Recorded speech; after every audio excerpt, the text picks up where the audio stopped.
Emmanuel Morel, le président de la République, fait des déclarations hier dimanche. Il s'est exprimé sur France Info. Sur la rétention des notes des copies du bac, il a notamment estimé qu'on ne peut pas prendre les enfants et leurs familles en otage. Qu'est-ce que vous pensez de cette parole? Bon, déjà, il faut arrêter avec ce terme « otage », qui désigne quand même une réalité douloureuse, cruelle, qui ne reflète en rien ce qui se passe dans le monde enseignant. Ensuite, il jette de l'huile sur le feu.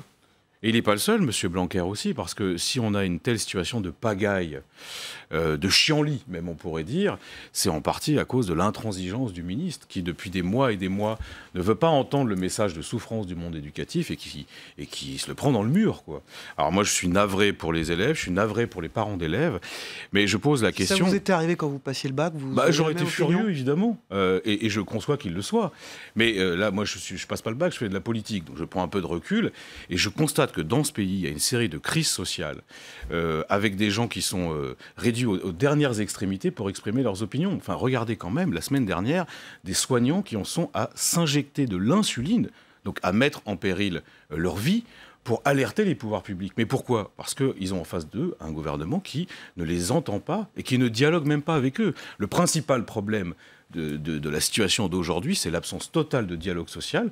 M. Macron avait cru bon de faire l'impasse sur les corps intermédiaires. Il avait même théorisé au moment de la présidentielle. Ses ministres ont appliqué ça à la lettre. M. Blanquer, depuis des mois, refuse de discuter vraiment avec les syndicats enseignants. Et ben, on en est à cette situation de blocage total. Et donc, le gouvernement est responsable de cette pagaille et de cette chienlit. Encore une fois, évidemment, je le regrette infiniment pour les élèves et les parents qui doivent être très angoissés. La Grèce législative anticipée hier, Alexis Tsipras, qui dirigeait le pays, a perdu ses législatives. C'est la droite qui l'a emporté. Syriza, le parti d'Alexis Tsipras, était proche de votre ligne. Est-ce que c'est la preuve que vos idées ne résistent pas à la réalité du pouvoir? Non, pas du tout. D'abord, c'est très regrettable parce que c'est quand même le retour des vieilles familles. C'est le retour de le futur Premier ministre. C'est le choix du peuple grec. Fils, oui, d'accord, mais ça n'empêche pas.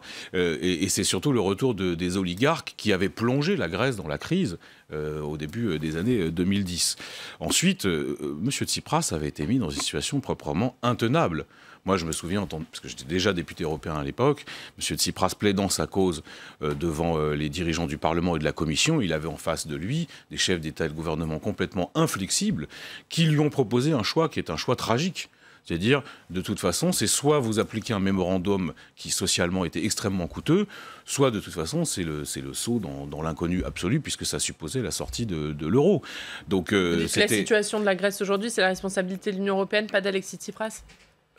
Non, c'est la situation de 10-15 ans de politique grecque catastrophique et puis d'absence de réforme totale sur la fiscalité, sur la restructuration de la dette. M. Tsipras n'est en rien responsable de ça. Tsipras, il avait un flingue sur la tempe quand il est arrivé. Il a tenté d'alerter l'opinion européenne et ça n'a pas marché. Il avait en face de lui, vous s'en souvenez peut-être, une droite allemande très dure. Moi, je me souviens d'Alexis Tsipras humilié au Parlement européen par des députés de la droite allemande qui le traitaient vraiment d'abord comme un gamin et ensuite, y compris des ministres qui lui disaient « mais de toute façon, vous, la Grèce, c'est le farniente, la paresse et l'incapacité à gérer un pays ». Donc, il a hérité de ça. Il a quand même tenté des choses. Il a aussi appliqué un référendum qui était insupportable. Les Grecs lui reprochent d'avoir sacrifié les classes moyennes. Les Grecs lui reprochent surtout de ne pas avoir été capables, mais... le pouvait-il, de sortir de cette situation intenable où il fallait appliquer un mémorandum qui était catastrophique, tout en essayant de tenir des promesses qu'il n'arrivait pas à mettre en œuvre. Autre sujet qui concerne toujours l'Union européenne, c'était la rentrée du Parlement européen la semaine dernière. Vous y étiez. Oui. Et c'était aussi des nouveaux visages à la tête de l'Union européenne, puisque les chefs d'État et de gouvernement ont procédé à des nominations aux postes clés de cette Union européenne. Est-ce que vous saluez ces nominations et notamment le retour du poids du couple franco-allemand? Je suppose que c'est le retour du poids franco-allemand, c'est surtout dorénavant, c'est comme avant. Parce qu'on parle du casting. D'ailleurs, je remarque que ce sont que des figures un peu périmées et controversées dans leur propre pays qu'on nomme à des postes quand même très importants. C'est le cas de la ministre de la Défense allemande qui est hyper impopulaire en Allemagne et qu'on juge bon de mettre présidente de la Commission. C'est le cas aussi. Christine Lagarde pour vous? Christine Lagarde, elle est controversée parce qu'il y a quand même eu des affaires, on s'en souvient. Mais surtout, c'était un profil bon teint, classique, orthodoxe. orthodoxe sur de la politique économique. Mais surtout, moi, ce qui me désespère... C'est bien que la France soit à la tête de la Banque Centrale Européenne. J'aurais préféré que la France soit à la tête de la Commission. Enfin, ça, c'est encore autre chose. Parce que le poids de la France dans les institutions européennes est quand même très faible. Hein, et on le voit aussi au Parlement européen, où moi, je trouve ça absolument dramatique et préoccupant. Puisqu'on vient au municipal, peut-on envisager des listes qui vont du Parti socialiste jusqu'aux Insoumis pour que la gauche ait une vraie représentation ? Vous savez, le problème, c'est qu'il y aura autant de configurations que de villes, en réalité. Il y a des villes où, pour plein de raisons, il y aura une union de tout ce qu'on appelle la gauche. D'autres où ça ne sera pas possible, mais où ça se réunira au deuxième tour. Bon, ça on verra au cas par cas, mais ce que je souhaite, c'est qu'on soit en capacité, d'abord, de ne pas laisser de villes à l'extrême droite, hein, parce que c'est quand même une menace. Enfin, quand on regarde les élections européennes, aujourd'hui, c'est plausible. Il y a des villes, y compris des villes de 50 000, 60 000 habitants, qui peuvent passer au Rassemblement national, et puis aussi qu'on fasse barrage à la République en marche. On le voit avec le président d'ailleurs, a une stratégie coordonnée, offensive, et il faut résister. Et puis surtout, il y a des collectivités qui méritent que des politiques de gauche soient mises en œuvre. Donc, plus on peut réaliser le rassemblement, mieux c'est. Ce week-end, vous étiez au Festival des idées avec un certain nombre de personnalités de gauche. Yannick Jadot a dit qu'il n'excluait pas de faire des alliances avec la droite pour les municipales. Qu'est-ce que vous en pensez ? Oui, ça m'a un peu surpris. Mais écoutez, là, pour le coup, je ne peux pas lui donner raison. Parce qu'encore, il dit qu'il faut être pragmatique. Ça, je suis d'accord, il faut être pragmatique, évidemment. Mais enfin, par exemple, lui se revendique de l'écologie. Comment on va faire de l'écologie avec des gens qui, quand même, ont une tradition productiviste, qui n'ont pas fait les preuves dans leur commune respectives de leur sensibilité à la protection de l'environnement? Là, il y a une contradiction, mais qui lui revient à lui. Moi, je ne commande pas. On a l'impression qu'à gauche, tout le monde veut le rassemblement, mais que ce rassemblement, il ne se fait pas. Pourquoi ? Quand on regarde les résultats des élections européennes, il y a 3 blocs. Qui sont maintenant assez bien définis. Et il y a un moment, il faudra quand même qu'il y ait une union des forces populaires. Je ne sais pas comment ça... Moi, j'ai toujours pensé qu'il fallait œuvrer à la construction d'un nouveau front populaire. Pas seulement avec des partis politiques, mais aussi avec des syndicats, des associations, des forces citoyennes.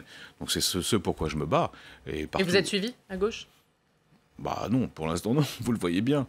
Mais on est aussi dans la queue de comète de l'élection européenne où il y avait une telle dispersion, une telle concurrence que maintenant il faut retravailler à faire coaguler tout ça. Alors justement, en 2017, Jean-Luc Mélenchon a presque réussi cette coagulation. Oui, exactement. 20%. Mais bon, il est sur la scène politique depuis 30 ans, il est clivant. Doit-il se mettre en retrait pour permettre que ça recoagule ? Retrait, je ne sais pas ce que ça veut dire.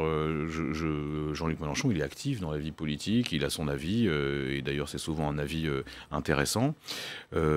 Après, moi, ce que j'ai toujours considéré que, en effet, la campagne de 2017, c'était un modèle presque inégalé, où il avait su incarner à la fois une vraie tradition politique, celle de la gauche populaire, avec un peu le côté instituteur du peuple, et en même temps être toujours en avance sur un certain nombre de questions passionnantes. Dès mardi, vous avez attaqué le Mercosur, traité de l'Union européenne signé avec les pays d'Amérique latine. Vous pensez qu'il est possible de construire une majorité de combat pour vous y opposer? Avec qui est-ce que vous pensez aboutir? Je pense qu'on peut construire une majorité en France. Vous avez vu cette semaine des élus de la République, les Républicains, LR, donc des élus de droite, se sont mobilisés pour dire ce traité ne va pas dans le sens de l'intérêt général. Donc en France, c'est possible, mais je crois dans l'Union européenne, pour avoir discuté déjà avec des collègues de tous les groupes politiques, qu'il y a des fortes interrogations. D'abord, il y a quand même un problème.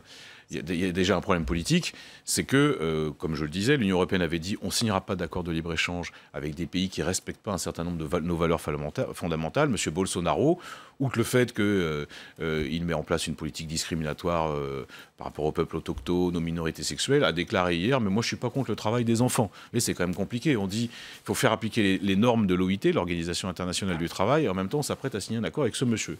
Ensuite, il y a un problème écologique. Quand on voit l'état de la déforestation au Brésil, de la façon de produire et d'élever dans un pays comme l'Argentine, c'est quand même largement éloigné du modèle européen. Et enfin, j'insiste là-dessus, en Europe, on dit, entre collègues, on dit c'est un accord viande contre voiture. Donc c'est super pour les voitures européennes, mais pour l'agriculture européenne, c'est très préoccupant. Quand on voit les tonnages, c'est très important. Et j'ajoute une dernière chose, mais même pour les Sud-Américains, c'est problématique, parce que si on va au bout de cet accord, ça veut dire qu'eux, on les incite à abandonner leur politique industrielle, qui était quand même un peu balbutiante, et à revenir à l'économie primaire. Donc c'est vraiment un accord perdant-perdant.